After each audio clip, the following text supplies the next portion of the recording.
Your toddler is almost 3, and he still points at things instead of naming them. You've read the articles. You've Googled speech delay at 2 a.m. And somewhere in the back of your mind, a voice whispers, "Did I do something wrong?" Here's the truth: you didn't. But there's a 10-minute routine backed by decades of language development research that could change everything in the next 30 days. Stay with me. Hi, I'm so glad you're here. Everything I'm about to share is grounded in the work of real researchers. Dr. Patricia Cole at the University of Washington, whose brain imaging studies changed how we understand infant language learning, and Dr. Kathy Hirsch-Pasek and Dr. Roberta Golinkoff at Temple University, whose decades of research on language nutrition shaped how pediatric speech therapists train today. This isn't a gimmick. It's a routine drawn from the same science speech-language pathologists use in clinical practice, just simplified for busy parents like you. Let me tell you about Sarah. Her son Leo was 2 years and 8 months old and only said about 15 words. Every well-meaning relative had an opinion. Boys talk later.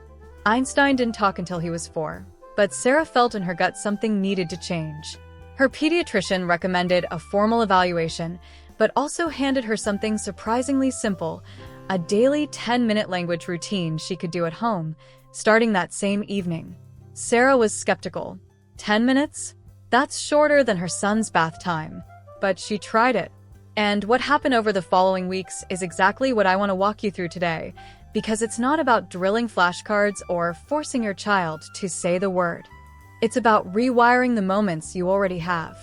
Before we get to the exact routine, you need to understand why it works, because once you understand the mechanism, you'll actually do it, even on your most exhausted days. Dr. Cole's research found that infants and toddlers acquire language fastest through live, responsive interaction. Not screens, not passive audio, not even overheard adult conversation. The brain needs what researchers call contingent responsiveness, when a child makes a sound or gesture and an adult immediately responds in a meaningful way. This back and forth, sometimes called serve and return, is what actually builds the neural architecture for speech. 10 focused minutes of this beats an hour of background noise. Stick around, because minute 4 of this routine surprises almost every parent I've shared it with. Routine step 1.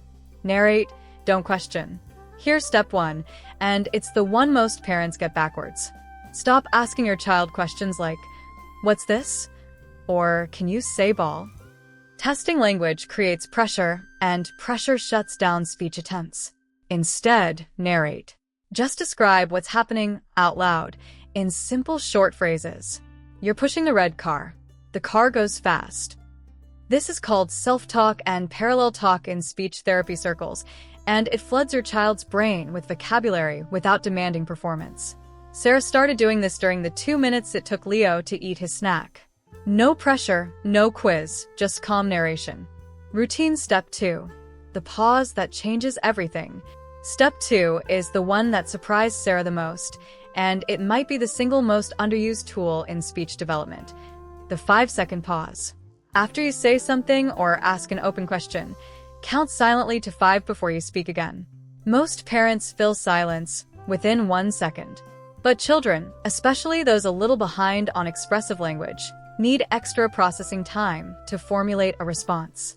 Research on wait time in early language intervention shows that simply extending your pause can dramatically increase a child's spontaneous verbal attempts. It feels unnatural at first. Let it feel unnatural. That 5-second gap is where the magic happens. Now here's where most advice online gets it wrong, and it's the part one really want you to hear. You don't need a special speech session with flashcards. You need to hijack moments you're already in. Step 3. Expand, don't correct. If your child says, "Car go," resist the urge to say, "No." Say, "The car is going." Instead, simply expand it back naturally. Yes, the car is going fast. This technique, sometimes called recasting, models correct grammar without making your child feel wrong. Correction breeds silence. Expansion breeds confidence. Routine step 4. The book trick. Step 4.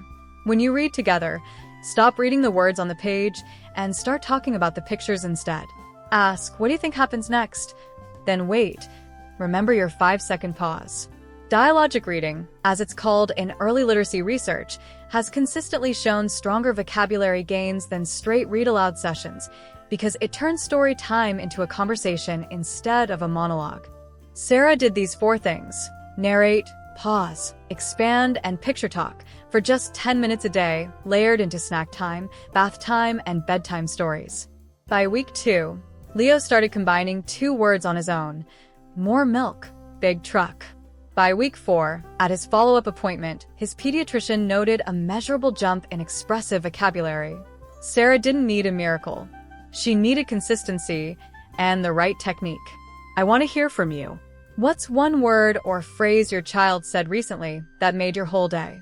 Drop it in the comments. I read every single one, and it genuinely makes my week. Now, I want to be honest with you about something important. This routine supports language development. It is not a replacement for a professional evaluation. If your child is over 18 months with no words, or over 2 years with fewer than 50 words and no 2-word combinations, please talk to your pediatrician about a speech-language evaluation. Early intervention has overwhelming research support, and there is zero shame in seeking it. Sarah did both.